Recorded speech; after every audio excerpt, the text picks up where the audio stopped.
Hey guys, and welcome to my channel. In this video, I will clear the check engine light on a 2014 Toyota Corolla without using a scan tool.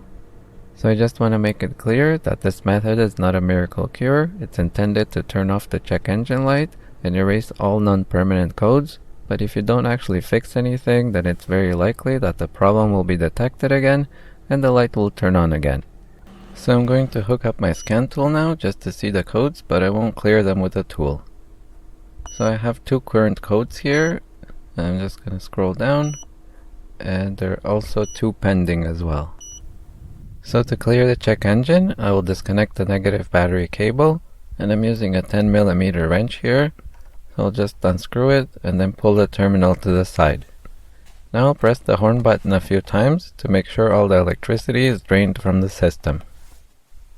Okay, now I'm going to put the battery terminal back, and I'll just push it down and then tighten the nut. Make sure you don't tighten the nut too much that it deforms the metal out of shape. So once you feel it's tight, then just try to turn the terminal side to side to make sure it's not loose. So I'm just going to start the car now. And the car has started, and the lights have cleared, and it looks like the check engine is no longer on.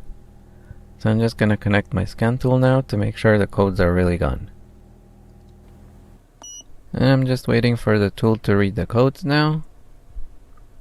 And it's giving me a system pass.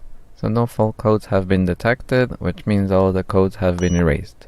If you're interested in buying a scan tool, check out the link I have in the video description.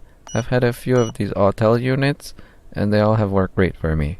So you can see here I have the engine pass, ABS pass, and SRS airbag pass. So this tool helps a lot because I know exactly what I have to fix by reading the codes. So why did my check engine light turn on? Well, the problem was very simple. It was just a loose gas cap. So if your gas cap is loose like this, make sure to tighten it, and that should prevent the light from turning on again. If you enjoyed this video, please give it a thumbs up and consider subscribing to my channel. As always, thank you for watching.